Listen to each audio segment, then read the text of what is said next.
ഉറച്ചു നിൽക്കാൻ തന്നെയാണ് തീരുമാനം. എന്താണ് ഈ മുസ്ലിം ലീഗിലേക്ക് അംഗത്വം എടുക്കാൻ ഇടയ്ക്ക് സാഹചര്യം എന്താണ്? അതായത് ഇവിടുത്തെ സാമൂഹിക ധ്രുവീകരണത്തിന് പ്രതിരോധം സൃഷ്ടിക്കുമെന്ന് ഞാൻ കരുതിയിരുന്ന പ്രധാനപ്പെട്ട ഒരു സംവിധാനമാണ് ഇവിടുത്തെ ഇടതുപക്ഷ പ്രസ്ഥാനങ്ങൾ. ഞാൻ അവരുടെ കൂടെ ശക്തമായിട്ട് കണക്ക് പോലും പറയാതെ അനവധി വേദികളിൽ പാടാൻ പോയിട്ടുള്ള ഒരാളാണ്.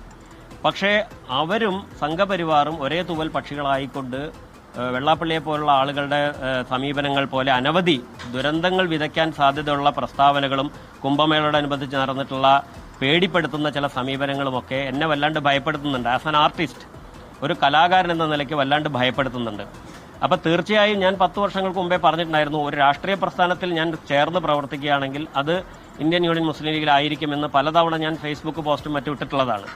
അപ്പോൾ ഇവിടെ വന്ന് പ്രവർത്തിക്കാൻ തീരുമാനിക്കുന്നതിന്റെ പ്രധാനപ്പെട്ട കാരണം ഇവർ വാക്കിലല്ല പ്രവൃത്തിയിൽ മതേതരത്വവും മനുഷ്യത്വവും സൂക്ഷിക്കുന്നവരാണ്. വാക്കിലല്ല പ്രവൃത്തിയിൽ. അതാണ് എന്നെ ഇതിലേക്ക് ആകർഷിച്ചിട്ടുള്ളത്. അപ്പോൾ വാക്കും പ്രവൃത്തിയും രണ്ടാക്കുന്ന പ്രസ്ഥാനങ്ങൾ വർദ്ധിച്ചു വരുന്ന ഒരു കാലത്ത് ഇന്ത്യൻ യൂണിയൻ മുസ്ലിം ലീഗിന് കേരള സമൂഹത്തിലെന്ന് മാത്രമല്ല ഇന്ത്യൻ സമൂഹത്തിൽ വലിയ പ്രാധാന്യമുണ്ടായി വരികയാണ്.